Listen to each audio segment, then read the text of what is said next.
जय श्री कृष्णा, राधे राधे। आज हम सुनेंगे जितिया व्रत की व्रत कथा। जितिया का व्रत महिलाएं अपने संतान की लंबी उम्र और उसकी सलामती खुशहाली के लिए रखती हैं।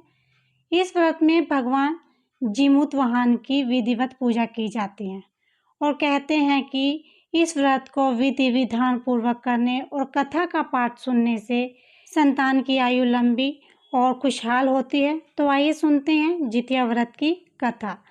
एक बार नमीशारण के निवासियों ने ऋषियों ने संसार के कल्याणार्थ सूत जी से पूछा, हे सूत, कराल कलिकाल में लोगों के बाल किस तरह दीर्घायु हो सकेंगे?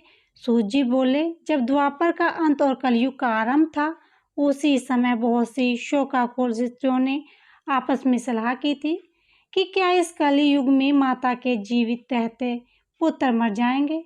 जब वे आपस में कुछ निर्णय न कर पाई, तभी गौतम जी के पास पूछने के लिए गई। जब उसके पास पहुंची तो उस समय गौतम जी आनंद के साथ बैठे हुए थे। उनके सामने जाकर उन्होंने मुस्कुराकर मस्तिष्क झुकाकर प्रणाम किया। उसके उपरांत स्त्रियों ने पूछा, हे प्रभु, इस कलयुग में लोगों के पुत्र किस तरह जीवित रहेंगे? इसके लिए कोई व्रत या तप हो तो कृपा करके हमें बताइए। उन सब की बात सुनकर गौतम जी बोले, आप सब में वही बात कहूँगा जो मैंने पहले से सुन रखी है। गौतम जी ने कहा, जब महाभारत युद्ध का अंत हो गया और द्रोणापुत्र अश्वत्थामा के द्वारा अपने बेटों को मरा देखकर सब पांडव बड़े दुखी हो गए। पुत्र के शोक से व्याकुल होकर द्रौपदी अपनी सखियों के साथ ब्राह्मण श्रेष्ठ धौम्य के पास गई और उसने धौम्य से कहा, हे विपिंदर, कौन सा उपाय करने से बच्चे दीर्घायु हो सकते हैं? कृपा करके मुझे बताइए। धौम्य बोले, सतयुग में सत्य वचन बोलने वाला, सदाचरण करने वाला, समदर्शी जीमूत वाहन नामक एक राजा था। एक बार वह अपनी स्त्री के साथ अपने ससुराल गया और वहीं रहने लगा। एक दिन आधी रात के समय पुत्र के शोक से व्याकुल कोई स्त्री रोने लगी, क्योंकि वह अपने बेटे के दर्शन से निराश हो चुकी थी। उसका पुत्र मर चुका था। वह रोती हुई कहती, हाय, मुझे बूढ़ी माता के सामने मेरा बेटा मरा जा रहा है। और उसका रुदन सुनकर राजा के पूछने पर वृद्धा ने रोते हुए बताया, मैं नागवंश की स्त्री हूँ। मुझे एक ही पुत्र है। पक्षीराज गरुड़ के कोप से मुक्ति दिलाने के लिए नागों ने ये व्यवस्था की है। वे गरुड़ को प्रतिदिन भिक्षण हेतु एक युवा नाग सौंपेंगे। आज मेरे पुत्र शंखचूड़ की बलि का दिन है। आज मेरे पुत्र के जीवन पर संकट है और थोड़ी देर बाद ही मैं पुत्र विहीन हो जाऊंगी। एक स्त्री के लिए इससे बड़ा दुख क्या होगा, उसके जीते ही उसका पुत्र ना रहे। जीवित वाहन को यह सुनकर बड़ा दुख हुआ। उन्होंने उस वृद्धा को आश्वासन देते हुए कहा कि डरो मत, मैं तुम्हारे पुत्र के प्राणों की रक्षा करूंगा। आज उसके स्थान पर मैं स्वयं अपने आप को उसके लाल कपड़े में ढककर विंध्यशिला पर लेटूंगा, ताकि गरुड़ मुझे खा जाए पर तुम्हारा पुत्र बच जाए। इतना कहकर जीमूत वाहन ने शंखचूड़ के हाथ से लाल कपड़ा ले लिया और वे उसे लपेटकर गरुड़ को बलि देने के लिए चुनी गई विंध्यशिला पर लेट गए। नियत समय पर गरुड़ बड़े वेग से आए और वे लाल कपड़े में ढके जीमूत वाहन को पंजे में दबोचकर पहाड़ के शिखर पर जा बैठ गए। गरुड़ ने अपनी कठोर चोंच का प्रहार किया और जीमूत वाहन के शरीर से मांस का एक टुकड़ा नोच लिया। उसकी पीड़ा से जीमूत वाहन की आंखों में आंसू बहने लगे और वे दर्द से कहराने लगे। अपने पंजों में जकड़े प्राणी की आंखों से आंसू और मुंह से कहराहट सुनकर गरुड़ को बड़ा आश्चर्य हुआ और उसने जीमूत वाहन से उसका परिचय पूछा, क्योंकि आज से पहले ऐसा कभी ना हुआ था। जीमूत वाहन ने पूरा का पूरा किस्सा कह सुनाया कि कैसे एक स्त्री के पुत्र की रक्षा के लिए वे अपने प्राण देने आए हैं। अब मुझे खाकर भूख शांत करें। गरुड़ उसकी बहादुरी और दूसरों के प्राण रक्षा के लिए स्वयं का बलिदान देने की हिम्मत से बहुत प्रभावित हुए। उन्होंने स्वयं पर पछतावा होने लगा।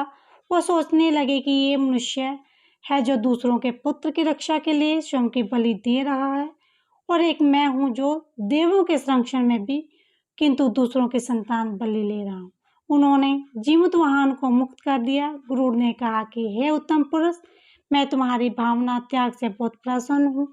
मैंने तुम्हारे शरीर पर जो घाव किए हैं उसे ठीक कर देता हूँ। तुम अपनी प्रशंसा के लिए मुझसे कोई भी वरदान मांग लो। राजा जीमूतवाहन ने कहा कि हे पक्षीराज, आज मैं स्वर समर्थक हूँ। यदि आप प्रसन्न हैं और वरदान देना चाहते हैं तो आप सर्पों को अपना आहार बनाना छोड़ दें। अब तक जितने भी प्राण तुमने लिए हैं उन्हें जीवन प्रदान करें। गरुड़ ने सबको जीवन दान दे दिया और नागों के बलि न लेने का वरदान भी दिया। इस प्रकार जीमूतवाहन के साहस से नाग जाति की रक्षा हुई। गरुड़ ने कहा कि तुम जैसा चाहते हो वैसा ही होगा। हे राजा, जो स्त्री तुम्हारे इस बलिदान की कथा सुनेगी और विधि पूर्वक व्रत का पालन करेगी, उसकी संतान मृत्यु के मुख से भी निकल आएगी। तब से ये पुत्र की रक्षा हेतु जीमूतवाहन की पूजा की प्रथा शुरू हो गई और ये कथा कैलाश पर्वत पर भगवान शंकर ने माता पार्वती को सुनाई थी।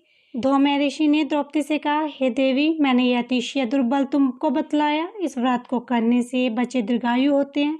हे देवी, तुम भी इस पूर्वोत्तर विधि से ये व्रत और दुर्गा जी का पूजन करो, तुम्हें भी अभिलाषित फल प्राप्त होगा। मुनिराज धौम्य की बात सुनकर द्रौपदी के हृदय में एक प्रकार का कौतूहल उत्पन्न हुआ और वह पुनर्वासिनी स्त्रियों को बुलाकर उसने उनके साथ ये उत्तम व्रत किया। अब गौतम ऋषि कहते हैं कि एक बार इस व्रत के प्रभाव को किसी चील ने सुन लिया और अपनी सखी सियारिन को बताया। उसके बाद पीपल वृक्ष की शाखा पर बैठकर उस चील ने और उस वृक्ष के खेतों में बैठकर सियारिन ने व्रत किया। फिर वही चील किसी उत्तम ब्राह्मण के मुख से यह कथा सुनाई और पीपल के खेतों में बैठे हुए अपनी सखी को सुनाया।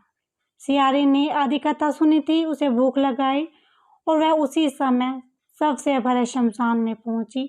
वहां उसने इच्छा भर मांस का भोजन किया और चील बिना कुछ खाए पिए रह गई। और सवेरा हो गया। सवेरे वह गौशाला में गई और वहां गौ का दूध पिया। इस तरह 9वीं को उसने पारण किया।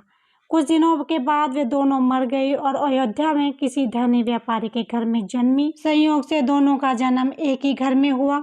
उनके पिता का नाम भास्कर था। सियारिन बड़ी बहन बनी और चील छोटी बहन बनी। दोनों का विवाह हो गया। छोटी बहन का विवाह वहां के मंत्री से हुआ और बड़ी बहन का विवाह काशीराज के राजा से हुआ। पुनर्जन्म के कर्मफल से वो मृगनयनी रानी हुई। जिस किसी भी संतान को उत्पन्न करती वो मर जाती। और पुनर्जन्म की बातों को स्मरण करने वाली मंत्री की पत्नी ने 8 वर्षों से सदृश तेजस्वी 8 बेटे उत्पन्न किए और सभी जीवित रहे। अपनी बहन के पुत्रों को जीवित देखकर उसको ईर्ष्या होने लगी। राजपत्नी ने अपने स्वामी से कहा कि यदि तुम मुझे जीवित रखना चाहते हो तो इस मंत्री के पुत्रों को भी उसी जगह भेज दो जहां पर मेरे पुत्र गए हैं, अर्थात इनको मरवा डालो। ये सुनकर राजा ने उस मंत्री के पुत्रों को मरवाने के लिए कई प्रकार के प्रयत्न किए। एक दिन राजा ने अपने आदमियों से उस पुत्रों का सिर कटवा कर पिटारी में रखवा दिया और वो पिटारी उनकी माता के पास भेज दी।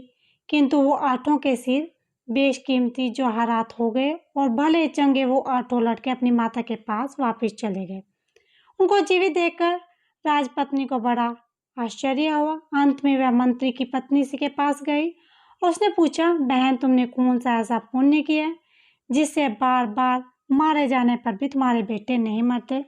इस पर मंत्री की पत्नी ने कहा कि पूर्व जन्म में मैं चील थी और तुम सियारिन। हमने और तुमने साथ में जीविका पुत्रिका का व्रत किया था।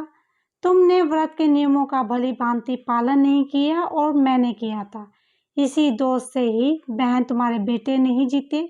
और राजरानी, अब भी तुम इस जीविका पुत्रिका व्रत को करो, तुम्हारे बेटे दीर्घायु होंगे। मैं तुमसे सच कह रही हूँ। इसके कथनानुसार रानी ने व्रत किया, तभी से उनके बेटे दीर्घायु हुए और बड़े बड़े राजा बने। सूत जी कहते हैं कि इस प्रकार आनंद देने वाले मैंने इस दिव्य व्रत को बतलाया। स्त्रियों, चिरंजीवी संतान चाहती हो तो विधि पूर्वक इस व्रत को करो। जो भी स्त्री इस व्रत को बड़ी श्रद्धा और भावना से करती है उसकी संतान की आयु दीर्घ होती है। बोलो विष्णु भगवान की जय।